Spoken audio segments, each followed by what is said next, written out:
और इनके एक शिष्य थे दूलन दास, जो रायबरेली में एक आश्रम पर रहते थे।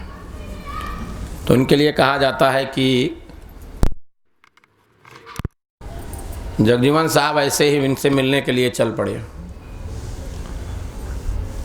तो कहते हैं बैठ करके अपना दातून कर रहे थे, तो जब देखे गुरु आ रहे हैं तो कहते हैं दीवाल ही चल पड़ी मिलने के लिए।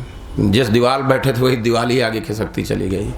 खैर जो कुछ भी हो, लेकिन उन्होंने आकर के इनसे कहा कि तुमको अब नामदान नहीं देना। पहले इनको एक अधिकार मिला था नामदान देने का, लेकिन अब कुछ साधना में उनको अनुभव एहसास हुआ। जगजीवन साहब ने कहा अब तुमको नामदान नहीं देना है, तुमको ज़मीन तैयार करनी है। नामदान की बरसात करने वाला फ़कीर आ रहा है। और गुरु महाराज के लिए उन्होंने संकेत किया कि ऐसे ऐसे फ़कीर आ रहे हैं जो नामदान की बरसात करेंगे। ऐसे महापुरुष थे बाबा जय गुरुदेव जी महाराज, जिन्होंने 60 साल तक पूरे अध्यात्मवाद पर चर्चा की। गांव गली मोहल्ला पुरवा, हिंदू मुसलमान सिख ईसाई किसी को नहीं छोड़ा। सबके दरवाजे तक अपनी आवाज़ को पहुंचा दिया और पहुंचा करके सब लोगों से निवेदन और आग्रह किया कि 4 खान 84 लाख योनियों से अलग हट करके तुमको मनुष्य शरीर मिला है। हर आदमी इस धरती पर जो पैदा हुआ वो चाहता है हमको मुक्ति, मोक्ष, नजात, साल्वेशन मिल जाए, यानी हम लौट करके मृतलोक में ना आए, या जन्म मरण की पीड़ा से हमेशा हमेशा के लिए मुक्त हो जाए। अब ये सब गारंटी देगा कौन? कहाँ से इसका रास्ता मिलेगा? तो थोड़ा सा इस प्रार्थना में झलक है छोटी सी, और तब तक लोग आ रहे हैं। आप लोग अगर ध्यान से इसको सुनेंगे सब समझ में आ जाएगा।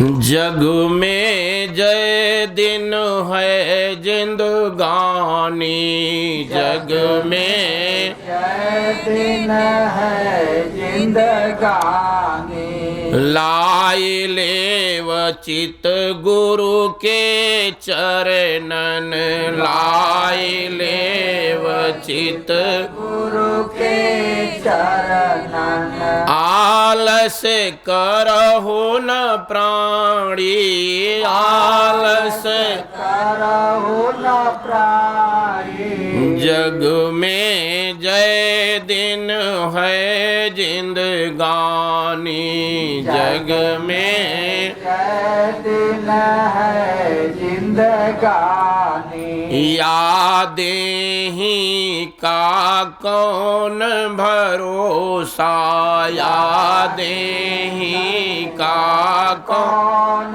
भरोसा, उभसा भाटा पानी, उभसा पानी, जग में जय दिन है जिंदगानी, जग में जय दिन है जिंदगानी। समुद्र का ज्वार भाटा आता है, उसी को इन्होंने दर्शाया उभसा, ऊपर उठ गई उमर। भाटा का मतलब जब नीचे ढलान पर चला गया, उभसा भाटा पानी। उसी तरीके से जीवन का पूरा सफर तय होता है हमारा आपका। उपजत मिटत बार नहीं लागत, उपजत मिटत बार नहीं लागत, क्या मगरूर गुमानी, क्या मगरूर गुमानी, जग में जय दिन है जिंदगानी, जग में जय दिन है जिंदगानी। उपजत पैदा होते और मिटत बार नहीं लागे, कुछ पता नहीं चलता इस मृत्युलोक में। आए कब चल देंगे बोरिया बिस्तरा लेकर के, इसका कोई भरोसा नहीं है। इसलिए इंसान धन दौलत मान मर्यादा प्रतिष्ठा पद और पदादर पा करके क्यों गुमान करते हो, क्यों मगरूर बने फिर रहे हो? इस संसार में ज्वार भाटे की तरह तुम्हारा केवल जीवन है। ये तो है करता की कुदरत, ये तो है करता की कुदरत, नाम तो ले पहचानी, नाम तो ले पहचानी, जग में जय दिन है जिंदगानी, जग में जय दिन है जिंदगानी, आज भलो भजने का अवसर, आज भलो भजने का अवसर, काल की काहू न जानी, काल की काहू न जानी, जग में जय दिन है जिंदगानी, जग में जय दिन है जिंदगानी, नाम जपत जन आरत भारी, मिटहि कुसंकट होय सुखारी। और जब ही नाम हृदय धरो भयो पाप का नाश, और जैसे चिनगी आग की पड़ी पुराने घास।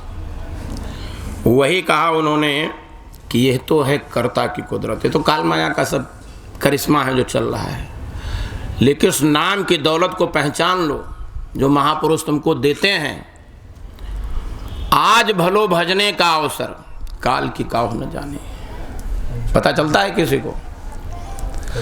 हम लोग यहाँ तमाम तरीके की बातें करते रहते हैं कि चलो भैया पैसा वैसा कुछ ज़्यादा हो गया, चलो एक फरीदाबाद में और प्लाट ले लेंगे और उसको भी बनाएंगे, उसके उद्घाटन की तमाम सारी योजना करते हैं। तो हम लोग तमाम सारा यहाँ के व्यवस्था के समय में चर्चा करते रहते हैं कि चलो भाई मकान बनाएंगे बढ़िया, उसका उद्घाटन करेंगे और फिर उसमें जा कर के हम रहने लगेंगे, या चलो उसको किराए। ये तमाम सारा हम लोग यहाँ का बैठ करके गणित लगाते रहते हैं। लेकिन वो मालिक ऊपर बैठा हुआ अपना गणित लगाता रहता है। हम सोचते हैं कि चलो आने वाले कल या परसों में या वीरवार को या अन्य किसी दिन हम लोग उसका उद्घाटन करेंगे। चलो भाई परसों संडे है, परसों हम चलेंगे उद्घाटन करेंगे। और वो ऊपर हमारी गिनती कर रहा है बैठ करके सौसों की पूंजी का। परसों के लिए हमारा खाता पूरा फाड़ करके कागज अपने सिपाहियों को पकड़ा देता है, कहता है जाओ। यहाँ कुछ पता ही नहीं, यहाँ तो तैयारी चल रही है किसी जश्न की कि चलो भाई ठीक है हम लोग चलेंगे वहाँ, अपना पंडित जी को बुलाएंगे, मंत्रोच्चारण कराएंगे, ज़मीन का शुद्धिकरण कराएंगे, फिर उसमें उद्घाटन कराएंगे, फिर नींव रखेंगे। और ऊपर से कागज फट गया, हमारी आपकी नींव वहाँ से उखड़ गई और वहाँ पहुँचने से पहले ही हमारे घर वारंट आ गया, चलो इस मकान को खाली करो। काल की काहू न जानी। काहू के हाथ साथ कछु नाही, काहू के हाथ साथ कछु दुनिया है हैरानी, दुनिया है हैरानी, जग में जय दिन है जिंदगानी, जग में जय दिन है जिंदगानी, दूलन दास विश्वास भजन करे, दूलन दास विश्वास भजन कर, यही है नाम निशानी, यही है नाम निशानी, जग में जय दिन है जिंदगानी, जग में जय दिन है जिंदगानी। जय गुरुदेव। काहू के हाथ साथ कछु नहीं। सत्संग और रामायण सुनना, गीता सुनना, भागवत सुनना ये सत्संग नहीं है। सत्संग का मतलब होता है कि जहाँ आपको वास्तविकता से परिचय करा दिया जाए। बाबा जय गुरुदेव जी महाराज कहा करते थे कि देखो मैं 3 बातें बताता हूँ, सत्संग, सेवा और भजन। सत्संग सुनो, गुनो, विचार और मंथन करो। प्रायः जब हम लोग स्कूल पढ़ने जाते थे तो वहाँ हम लोगों को होमवर्क मिलता था और मास्टर 2 डंडे मार कहते थे इसको कर के लाना, नहीं अगर कर के नहीं लाए तो मुर्गा बनाऊंगा कल। होमवर्क, रियाज और अभ्यास करना इसी तरह सत्संग के लिए महापुरुषों ने कहा कि जब सत्संग सुन लो तो उसका रियाज अभ्यास करो। सत्संग हम बैठे हैं, शरीर तो जरूर बैठा रहता है, मन नाना प्रकार के क्रियाकलापों में चला जाता है। मन कहाँ चला जाता है कुछ अता पता नहीं चलता है। जब जगते हैं, जब होश आता है, अरे हम तो सत्संग में बैठे, क्या सुना गए, क्या कह गए, कैसे पता चलेगा। इसलिए बाबा जी कहते सत्संग सुनो, गुनो, विचार करो और मंथन करो। फिर कहते सेवा, मोटे बंधन जगत के गुरु भक्ति किसे काट, झीने बंधन चित्त के कटे नाम प्रताप, जब लग मोटे जाने झीने कैसे जाए, ताते सबको चाहिए नित्य गुरु भक्ति कमाए। काम क्रोध लोभ मोह हमारे आपके कैसे खत्म होंगे, इनको कैसे खत्म किया जाएगा। काम इनसे लेना भी है, खत्म करने का मतलब नहीं जब संसार ही खत्म हो जाएगा, क्रोध नहीं रहेगा तो सब, क्रोध से भी काम लेना है, काम से भी काम लेना है, लोभ से भी काम लेना है, लेकिन उसका सकारात्मक काम लेना है। जैसे हम लोग सत्संग में बैठते हैं, सत्संग का एक तरीका होता है कि हम जब उसमें बैठे तो हमारे तमाम सारे विचारात जो हैं सकारात्मक हो जाएं, नकारात्मक विचार हमारे धीरे धीरे खत्म हो जाएं। जब बहुकाल करिए सत्संगा तब कहूँ होए मोह भव भंगा। हम सत्संग में बैठे हैं, किस विचारधारा को लेकर के बैठे हैं। गुरु महाराज कहा करते थे सत्संग एक बाजार है, हर तरीके का सौदा वहाँ मिलता है। आप सौदा क्या खरीदना चाहते हैं। एक वो दरिया है सत्संग जिसमें हंस और बगुला दोनों उतरते हैं। हंस अपने भोजन की तलाश करता है, बगुला अपने भोजन की तलाश करता है। इसलिए हमको सबसे बड़ी चीज़ इस चीज़ को समझना है कि जहाँ दुनिया की तमाम सारी विद्याएं समाप्त हो जाती हैं, हम तमाम सारी डिग्रियां जहाँ पर हासिल कर लेते हैं और सोचते हैं हम इतना पढ़ गए हैं कि अब हमारे बराबर कोई नहीं है। मैं वैसे कोई वैसी बात नहीं कहना चाहता हूँ, लेकिन हम अपनी बताते हैं। हमारे पिताजी डबल में इंग्लिश से तो डबल में हिंदी से थे। उस ज़माने में 74 साल की उम्र में, आज के 8 साल पहले उनका शरीर पूरा हो गया। मतलब उस ज़माने में उस एरिया में कोई पढ़ा लिखा आदमी नहीं था। इससे कहीं ज़्यादा ऊपर उठ करके अध्यात्मवाद की ABCD शुरू होती है। सत्संग या धर्म कोई तर्क का विषय नहीं है। किसी खाए हुए मीठा वाले व्यक्ति से आप पूछो कि ये मीठा कितना है, तो कोई पैमाना उसके, अरे बहुत मीठा है, अरे कितना, अरे बहुत ज़्यादा मीठा है। अब उसके बाद क्या कह दे कि मधुमक्खी मुँह खा जाएंगी, ये तो कह नहीं सकता है वो बहुत ज़्यादा मीठा है। तो इस तरीके से हमको आपको सत्संग की भाषा को, सत्संग को समझने का पहले प्रयास करना है। जब तक हम सत्संग नहीं समझेंगे कुछ नहीं जाने पाएंगे।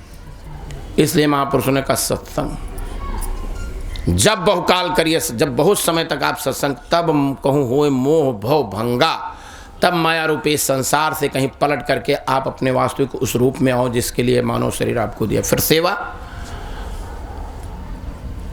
तन से मन से अपनी खून पसीने की कमाई से भी सेवा होनी चाहिए।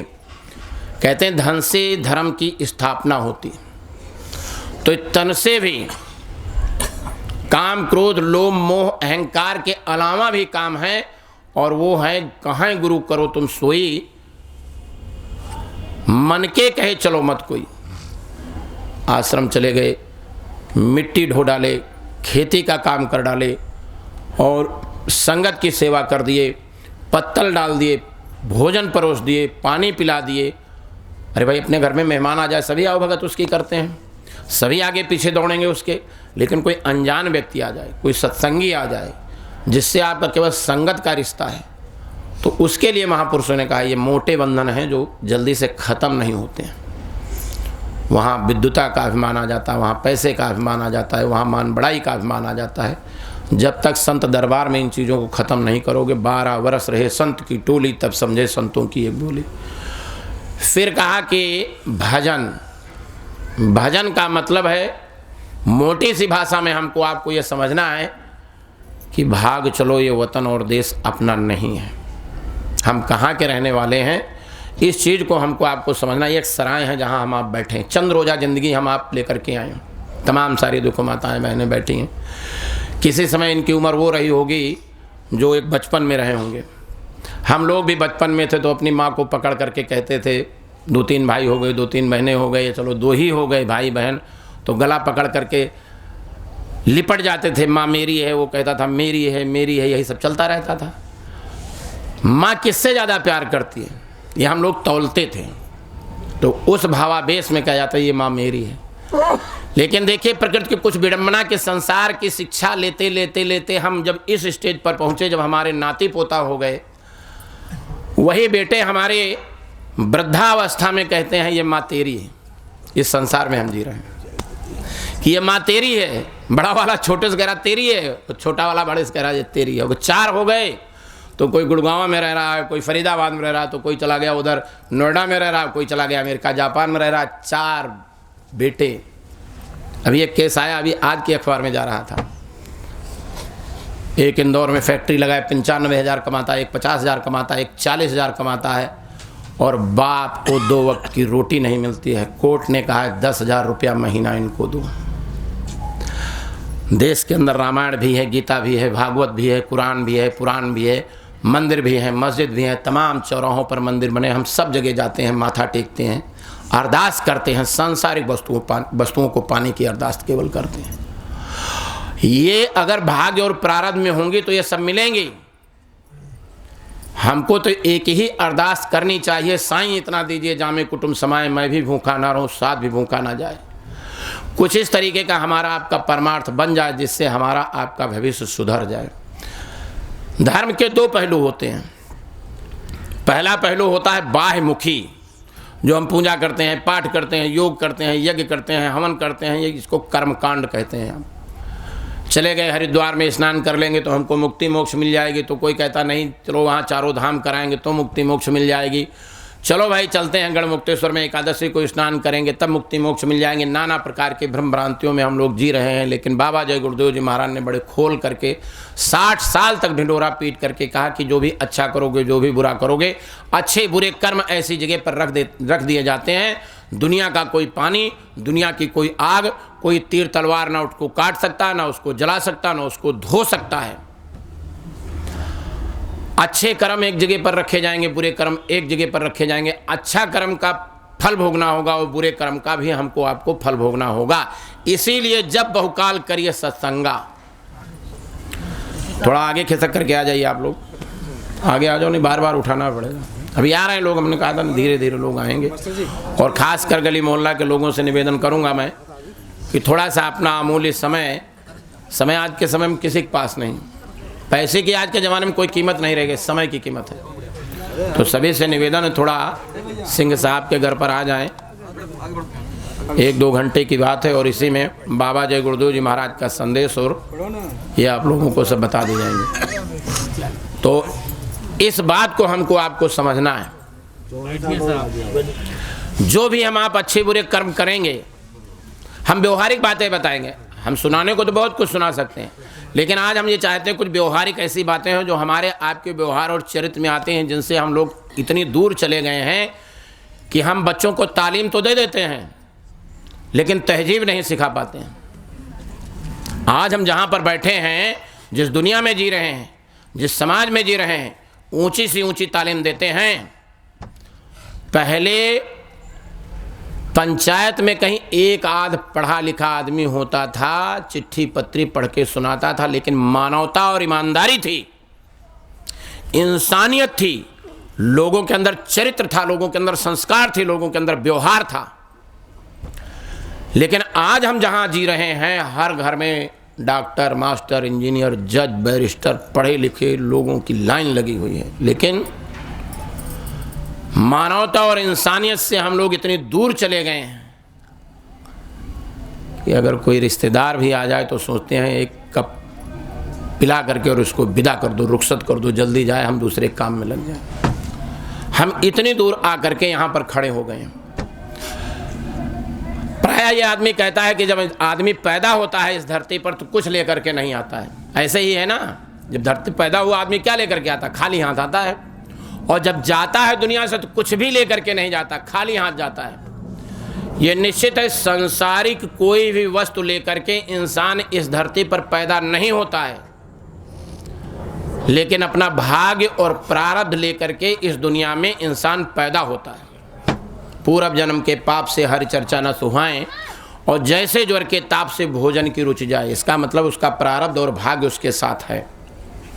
जब आदमी जाता है कर्मों की गठरी लेकर के जाता है, अच्छे बुरे कर्मों की गठरी हमारे आपके सर पर रख दी जाती है। इतने जालिम, इतने बेरहम होते हैं वो सिपाही कि मारते हुए ले जाते। किसको मारते हुए ले जाते? शरीर तो यहीं रह जाता, मारेंगे किसको? शरीर पर कोई मार नहीं पड़ती। कोई चीज़ अगर पीसना है तो सिलवट्टे और उसके नीचे अगर नहीं आएगी तो पीसेगी नहीं। अब तो थोड़ा एडवांस ज़माना हो गया, तो मिक्सी में डाल दो, तब तक पीसेगी नहीं। अगर जीवात्मा को दंड देना है तो किसी न किसी वस्तु में डाल, किसी न किसी जान में डाल करके, उसमें शरीर में डाल करके, किसी न किसी अन्य ऐसी चीज़ों में डाल करके, जिसको हम कहते हैं इसके अंदर भी जीव है, तब दंड दिया जाता है, तब दंड दिया जाता है। और इसी शरीर से जीवात्मा निकल जाए तो लोग जला देते हैं। कहीं तकलीफ होती, कहीं पीड़ा होती, कुछ नहीं पीड़ा। शरीर से जीवात्मा निकल गई, चाहे जितना मारो पीटो। तो इसलिए कर्मों की गठरी जो हमारी आपकी बनती है, हमको आपको ले जाना पड़ता है। धर्मराज के सिपाही जो आते हैं, हमको आपको मारते और पीटते हुए लेकर के जाते हैं। एक राजा था, उसका बहुत बड़ा राज था। तो उसने देखा वृद्धावस्था आ गई है, किसी न किसी दिन अब हमको आप चल देना होगा। चलने से पहले हम अपना उत्तराधिकारी नियुक्त करना चाहते हैं। तो राजा ने एक कब्र खुदवा दी और कहा अपनी मौत के बाद इसी कब्र में हमको आप लोग डाल देना, लेकिन मैं ये चाहता हूँ जाने से पहले एक उत्तराधिकारी अपना नियुक्त कर दूँ। उत्तराधिकारी नियुक्त करने के लिए उसने ढिंढोरा यानी मनादी करवा दी चारों तरफ, और मनादी ये करवा दी कि जो हमारे मरने से पहले, हमारे दफनाने से पहले उस कब्र में एक रात गुजार देगा और जिंदा बच के बाहर आ जाएगा, तो मैं उसको पूरा राजपाट अपना सौंप दूंगा। बस शर्त ये जिंदा होकर के वो लौट आए। तो जितने भी लोग हम आप बैठे हैं, अगर मान लो खुदा न खास्ता कभी कोई घटना हो जाए हमारे घर में और दो आदमी आ जाएं, गला पकड़ के दबा दें और कहेंगे देखो दो शर्त हैं। पहली शर्त तो ये है कि तुमको मार डालो तब सामान लूट के ले जाऊं। दूसरी शर्त है कि तुमको छोड़ दो और सामान हमको आसानी से ले जाने दो। तो कोई ये नहीं कहेगा कि नहीं भैया हमको मार डालो, सामान सब छोड़ जाओ। सब कहेंगे भैया हमको बख्श दो, सब ले जाओ, दोबारा कमा लेंगे, पैसा तो हाथ का मैल। यही कहोगे ना, सब यही कहेंगे। अब इस मनादी को सुन करके बड़े से बड़े विद्वान, बड़े से बड़े जो हर कला कौशल उनके थी शासन करने के, सबके तो पसीने छूट गए। कहा ना भैया। एक आदमी सीधा साधा था, गांव में गधा रखे हुए था, तो उसने कहा यार रोज मर के पैसा कमा रहे हैं, अगर बच गए तो राजा बन जाएंगे, चलते हैं हम ही उस कब्र में लेट लेते हैं, एक रात देखते हैं होता क्या है। चला गया राज दरबार में, उसने कहा कि ठीक है हम लेटेंगे। कब्र में उसको डाल के, लकड़ियाँ डाल कर ऊपर मिट्टी डाल दी गई। रात गहराती गई, उसके अंदर उसको ऐसा महसूस होने लगा हमारे आसपास कुछ लोग बोल रहे हैं। तब तक एक कड़कती हुई आवाज़ आई, भाई तुम धरती पर थे अभी तक, तुमने क्या अच्छा किया क्या बुरा किया? तो उसने कहा हमने तो सब अच्छा कर डाला, बुरा आज तक हमने कुछ किया ही नहीं। तो उसने बड़े जोर डांटते हुए अपने सिपाहियों से कहा इनका दस्तावेज पलटो, इनकी बही निकालो। तो बही निकाली गई, दस्तावेज पलटा गया। तो कहने लगे अभी कुछ साल पहले इन्होंने इस गधे को 3 दिन तक भोजन नहीं दिया और 2-4 डंडे भी मारे। कहने तुम तो कह रहे थे मैंने कोई गुनाह नहीं किया। कहने ये कौन सा गुनाह, जब इससे काम लेते तो ये तो काम करेंगे, ये तुम्हारे अधिकार क्षेत्र में नहीं। ऐसा करो सिपाही उनको 50 कोड़े मारो। अब 50 कोड़े मारे तो उनकी तो हालत खराब हो गई। दूसरे सिपाही से कहा तुम अपना दस्तावेज पलटो, देखो इन्होंने क्या किया। अरे कहने हुजूर इसमें तो लिखा है अभी 2 दिन पहले इन्होंने 2 दिन चारा नहीं दिया, ऊपर से इसके बोझ लाद दिया और बहुत मारा। कहने लगे 100 कोड़े मारो इनको। अब ये सब करते कराते सवेरा हो गया, ऊपर से मिट्टी हटाई जाने लगी, लकड़ी हटाई जाने लगी। तमाम लोग चले आए कि हमारा नवनियुक्त राजा, और कोई अगरबत्ती धूप बत्ती लिए हुए कि हम उसकी अगरबत्ती धूप बत्ती करेंगे, कोई आरती लिए हुई है थाली में, कोई माला लिए हुई है थाली में, कोई मुकुट लिए हुए थाली में, कि भाई चलो राजा को पहनाएंगे हमारा नवनिर्वाचित राजा। और अभी जैसे निकलेगा उसको तुरंत हम लोग स्वागत करेंगे। अभी एक दूसरे को धक्का दे रहे हैं, सब उसमें जल्दी से घुसने की कोशिश कर रहे हैं कि राजा को जल्दी से निकालो। अब उसका हाथ पकड़ के ऊपर खींचे तो हाथ छुड़ा करके वो भागा बड़े जोर से। अब पीछे पीछे भीड़ दौड़ रही, आगे आगे वो दौड़ रहा है।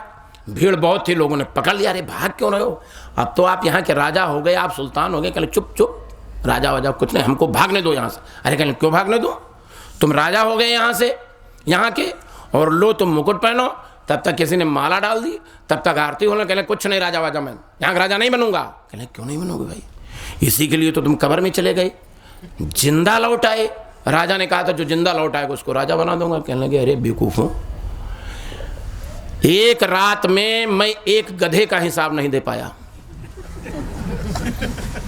इस कब्र में हमको उतारा गया तो रात भर हमसे गधे का हिसाब लिया गया, मैं एक गधे का हिसाब नहीं दे पाया। और इतने बड़े राजपाट का कौन हिसाब दे पाएगा, मैं कोई राजा वाजा नहीं बनता हूं। तो कर्म जो जो करेगा तू वही फिर भोगना फरना, जगत के जाल से ज्यों तो हटो मर्दानगी करना। और गोस्वामी जी महाराज ने यही रामायण में लिखा है, कर्म प्रधान विश्व रच राखा, जो जस करे सो तस फल चाखा। इसका जो परिचय करा दे वो है सत्संग, इसकी वास्तविकता जो बता दे, ये कर्म कर्जे माफ कैसे होंगे ये बता दे। जब बहुकाल करिए सत्संगा तब कहूँ हो महू, बिन सत्संग न हरि कथा, सत्संगत दुर्लभ संसारा। दो आदमी लड़ने लगेंगे, कुछ ज्ञान ध्यान की बातें करेंगे, कहेंगे ये भी तो एक सत्संग है। अब ये सत्संग है ये बत्संग है तो तुम जानो, लेकिन सत्संग में जाओगे तो जब बहुकाल करिए सत्संगा तब कहूँ होय मोह भंगुआ। और लिखा बिन सत्संग न हरि कथा, तेहि बिन मोह न भाग, और मोह गए बिन राम पद होय न दृढ़ अनुराग। वो अनामी राम जो आज तक न इस धरती पर आया है न कभी आएगा, उनके प्रति हमारा आपका वैराग्य तब तक नहीं होगा जब तक हम सत्संग में बैठेंगे नहीं। तो इसलिए ये बाह्यमुखी है, ये सब बाह्यमुखी है। रामायण किसी संत ने लिखी, संत कोई रामायण पढ़ करके नहीं हुआ है। भागवत किसी संत ने लिखी, भागवत पढ़ के कोई संत नहीं हुआ है। अब भागवत वही आदमी समझ सकता, वही आदमी जान सकता है जब सुखदेव जी महाराज जी जैसा कहने वाला और राजा परीक्षित जी जैसा सुनने वाला, कि सब दैनिक कामों को छोड़ करके और लगातार 7 दिन तक बैठ करके संसार से वैराग्य कैसे मिले, संसार से मुक्ति कैसे मिले, भागवत का ये पाठ वो सुनते रहे बैठ करके, और सुखदेव जी सुनाते रहे। रामायण हम किस स्टेज पर पहुंच करके समझ सकते हैं, इस चीज को हमको समझना और जानना है। सत्यनारायण की कथा हम किस स्टेज पर पहुंच करके सच्चाई से वाकिफ हो सकते हैं, उस चीज को हमको समझना और जानना है। खाली इसको कहला देना या कह देना, इससे हमारा आपका कुछ भला नहीं होता है। न मालूम कितनी जन्माष्टमियाँ होती, साल में एक ही जन्माष्टमी होती है, और हर गली मोहल्ले में हर कॉलोनी में जन्माष्टमी मनाई जाती। न मालूम कितने पैदा हो गए, लेकिन इस धरती से आज तक कृष्ण ने जो संहार किया था, कंस को मार दिया था, हमारे आपके बीच से कंस नहीं खत्म हुआ खत्म, कलयुग का कंस नहीं खत्म हुआ। अभी रामलीला खत्म हुई, अभी नवरात्र खत्म हुई है, उसी के साथ साथ रामलीला का समापन हुआ। न मालूम कितने रावण और कुंभकर्ण हमने आपने जला दिए, लेकिन अपने वैचारिक रावण को और वैचारिक कुंभकर्ण को, मेघनाथ को नहीं हम आप जला पाए। जस पढ़ितम तस गुरुवे समर्पितम, एक उसको हमने वो रूप दे दिया बाह्यमुखी, और इसीलिए हम आज तक वो नहीं बन पाए जिसके लिए हमको मुक्ति मोक्ष की गारंटी मिल जाए। इसलिए महात्माओं ने समझाया कि अध्यात्मवाद को समझो है क्या चीज़। अध्यात्मवाद एक प्रैक्टिकल है, और प्रैक्टिकल इसी मनुष्य शरीर के अंदर होता है, बाहर कहीं नहीं होता है। ये एक प्रयोगशाला है। तो संत जब धरती पर आते हैं तो ठीक जिस तरीके से विज्ञान बिना प्रैक्टिकल किए हुए किसी चीज़ को नहीं मानता है, उसी तरीके से संत बिना अध्यात्मवाद का जो रास्ता बताते हैं, और वो भी ये समझाते हैं बिना प्रैक्टिकल किए हुए इस बात को मानो मत। बाकी संसार में रह रहे हो, एक सराय है, ट्रेन जब चलती है किसी स्टेशन पर रुकती है, तमाम सारे मुसाफिर बैठ जाते हैं, लेकिन जब उनका प्लेटफार्म आना होता है, मान लो हम लखनऊ में रहते हैं, ट्रेन बिहार से आ रही, लखनऊ में हम बैठ गए, हमको दिल्ली उतरना है, और उसको आगे कहीं सफ़र करना है, बम्बई जाना है, कलकत्ता जाना है, इधर जाना है, आपके राजस्थान जाना है, तो दिल्ली आने से पहले हम उसमें से उतरने की व्यवस्था पहले कर लेंगे। गाजियाबाद आएगा तो अपना बुरिया बिस्तरा देखने लगेंगे, भाई हमको अगले प्लेटफार्म पर उतरना है, दिल्ली उतरना है। तो बहुत से लोग कह रहे हैं अभी दूर है, बैठे रहो, अभी 1 घंटा लगाएंगे। लेकिन हमारे अंदर एक उत्सुकता रहती है कि हम अपना सामान ले लें, बच्चों को देख लें, अपनी पत्नी से कह दें चलो भाई उतरना है, सब अपने जूता चप्पल ठीक करके और प्लेटफार्म पर उतरने की तैयारी कर लो। आगे कोई अगर खड़ा है तो उससे कह देते भैया तुमको कहाँ उतरना, रहे हमको तो दिल्ली के बाद तो गेट पर कहे खड़े, चलो तुम पीछे, हम पहले उतरेंगे। लेकिन ये ट्रेन, शरीर रूपी ट्रेन, बैठी हुई जीवात्मा इसमें से जब उतरेगी तो उसके उतरने की आपने क्या तैयारी की है? ये शहर है, यहाँ तो बड़ी बड़ी देखो कोठियाँ बनी हुई हैं, सब लोग जन्मदिन मनाते हैं अपने अपने बच्चों का, हम सब लोग मनाते हैं। गांव में कहाँ जन्मदिन कोई मनाता? यहाँ पता ही नहीं होता था कब पैदा हुई है। ये पूछा जाएगा तो कहने बरसात जब हो रही, जिस माह बहुत बरसात हुई थी, बाढ़ नदी की, तभी पैदा हुए थे। ये एक गिनती थी गांव की। लेकिन यहाँ तो सब, अब तो एडवांस ज़माने में आ गए, सब पैदा होते हैं बच्चे। और हम 1 साल 2 साल 5 साल 10 साल जन्मदिन मनाते हैं, 10वां जन्मदिन 20वां जन्मदिन। इसमें से कोई भी आदमी बैठ करके ये हमको बता दे कि हम अपने बच्चे को कभी बताते हैं कि तेरी उम्र के आयु के जो श्वास की पूंजी मिली है, तेरी 10 साल की उम्र कम हो गई? कोई बताता है? हम आप नहीं बताते हैं। और यही हम भी धोखा खाते हैं, यही हम बच्चों को धोखे में रखते हैं, खूब शिक्षा देते हैं। अब तो शिक्षा का एक इस तरीके का स्तर चल गया है कि हम लड़के को बनाना क्या चाहते हैं केवल वही शिक्षा देते हैं। वो विषय चुन लो, डॉक्टर बनना है, इंजीनियर बनना है, तुमको क्या बनना है, उस तरीके का विषय चुन लो, केवल उसी विषय पर मेहनत करो। स्कूलों में नैतिक शिक्षा, चारित्रिक शिक्षा, सामाजिक शिक्षा, अच्छे संस्कार दिए जाते थे। बच्चे के अंदर क्या कमजोरी है, माँ बाप के पैर छुए कि नहीं छुए, माँ बाप से चलते समय नमस्ते राम राम किया कि नहीं किया, ये पूछा जाता था। अगर नहीं किया तो ये नैतिक शिक्षा और चारित्रिक शिक्षा, व्यवहारिक शिक्षा, ये दी जाती थी स्कूलों में। अब कोई स्कूल में ऐसी शिक्षा होती नहीं है। माँ बाप को टाइम नहीं है दुनिया की दौलत और अपना साम्राज्य स्थापित करने के लिए। संस्कारहीन शिक्षा देश, समाज और अपने आप को किस तरफ ले जा रही है, हमको आपको कुछ नहीं पता है।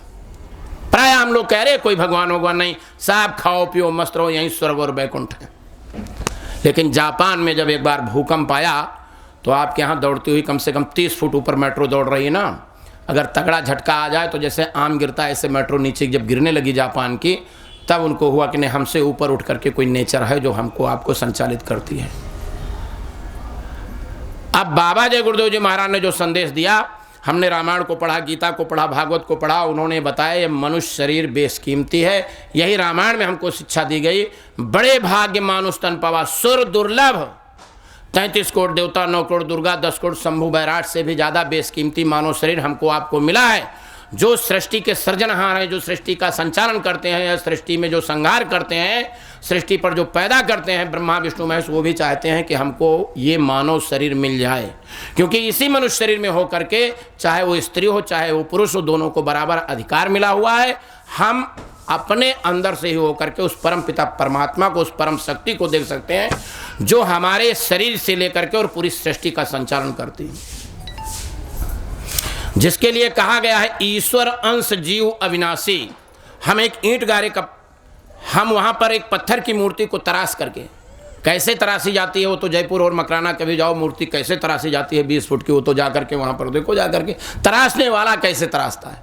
प्राण प्रतिष्ठा करा करके हम उसको स्थापित कर देते, बड़ी श्रद्धा और सम्मान के साथ उसकी पूजा करने जाते हैं। लेकिन मानव शरीर अंदर परमात्मा ने जिस मनुष्य मंदिर को बनाया, इसके अंदर चेतन जीवात्मा बैठी है। 16 सूर्यों का प्रकाश लेकर के जीवात्मा यहीं दोनों आंखों के मध्य भाग में बैठी है, जिसके अंदर 16 सूर्यों, एक सूर्य की रोशनी हम आप बर्दाश्त नहीं कर सकते। अभी ये थोड़ा अपना और रौद्र रूप दिखा दे तो हमारी बात कोई नहीं सुनोगे, सब धीरे से खिसक जाओगे नीचे की तरफ। बड़ा धूप है, कोई रुकोगे? 16 सूर्यों का प्रकाश लेकर के जीवात्मा हमारे आपके अंदर बैठी हुई है। लेकिन हम लोग कभी उसकी तलाशी नहीं करना चाहते।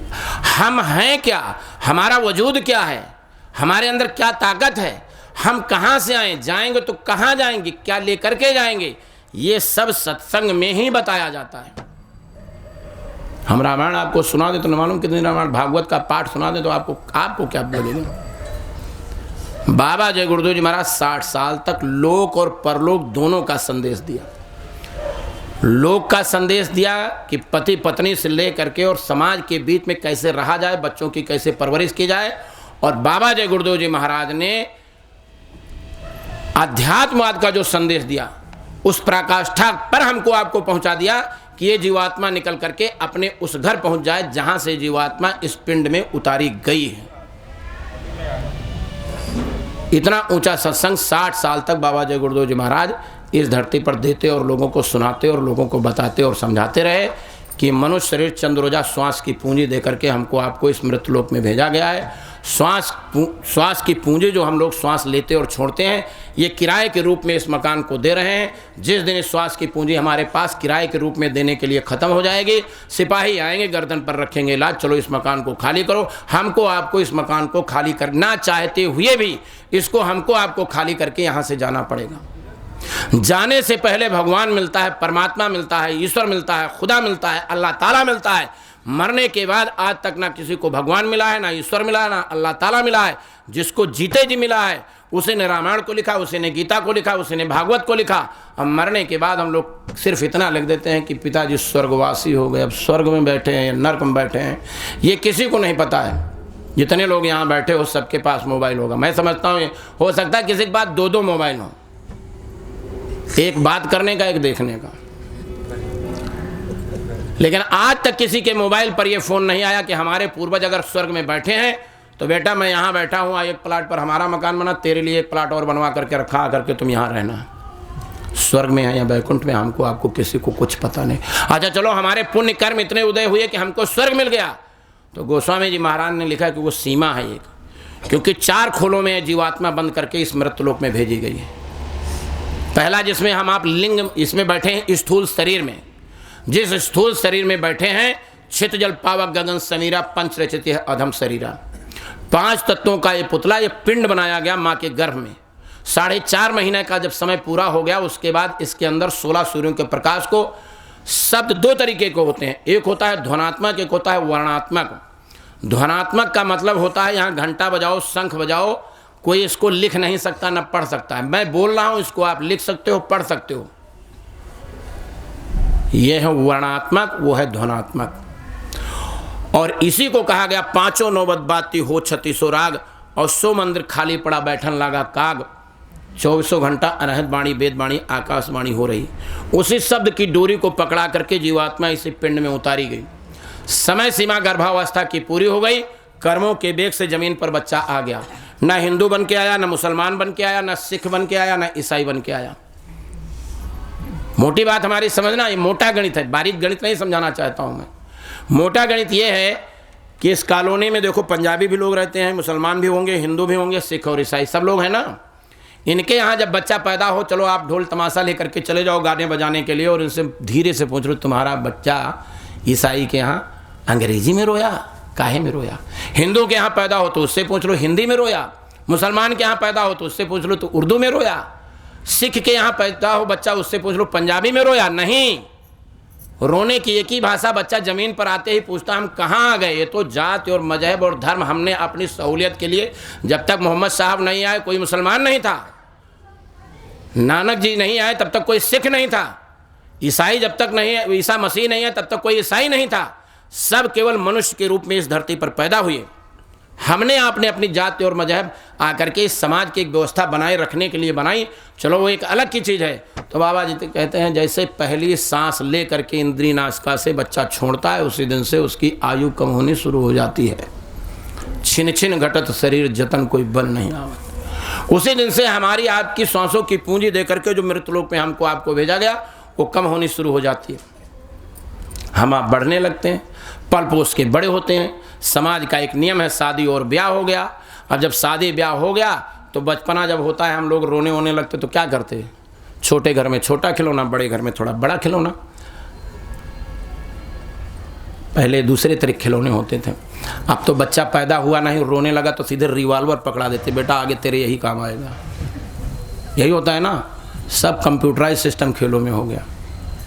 सब ऐसे ऐसे खेल तमाशे आ गए, गन हो गया, एक ही बार मारो ठट गोल्टी नहीं, जब बड़ा होता तो वही तलाशता रहता है वो।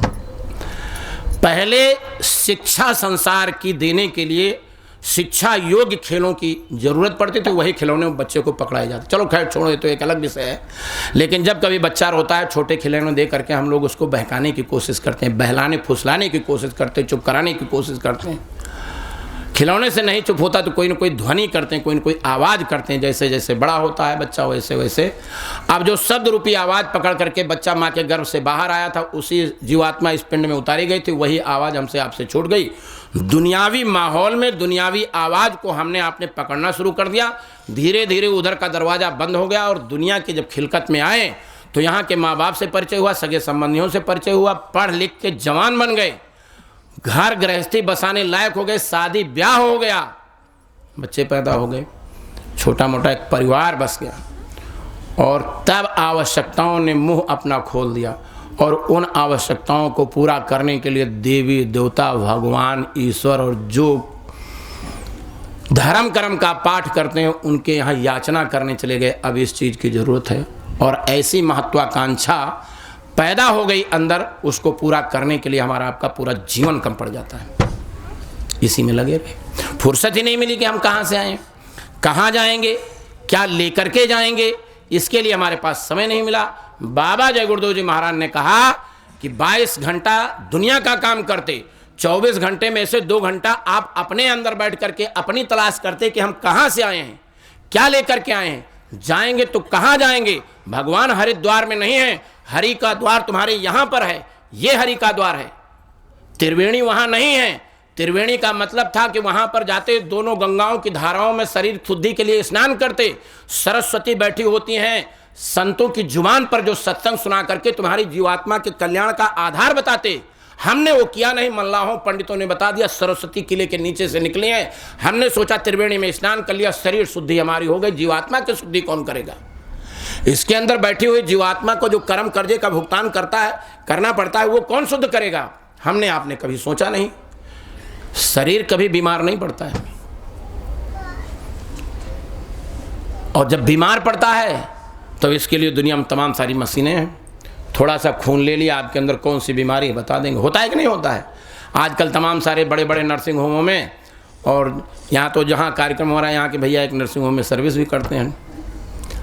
बड़े बड़े नर्सिंग होम में चले, बड़े बड़े हॉस्पिटलों में सीधा आदमी को पकड़ के अंदर डाल देंगे, क्या क्या बीमारी है लिख करके तुमको पर्चा पकड़ा देंगे। है कि नहीं है? कौन बीमारी है कहाँ पर, इसकी तमाम सारी मशीनें बन गई, लेकिन कोई मशीन आज तक ऐसी नहीं बनी है कि तुम्हारी जीवात्मा कितनी बीमार है उसका ब्लड निकाल करके कौन सी बीमारी है उसका इलाज करने का कोई जतन किया जाता। कोई ऐसी मशीन नहीं बनी है जो इस शरीर को संचालित करती है जीवात्मा। वो जीवात्मा रहती कहाँ पर, उसका घरौंदा कहाँ पर है, शरीर के किस अंग में वो जीवात्मा रहती है, आज तक हम लोग ये पता नहीं कर पाए। ये तो संत बुद्ध जीवात्मा है, कबीर साहब, नानक साहब, पलटू भिखा साहब, जगजीवन साहब, तमाम सारे आए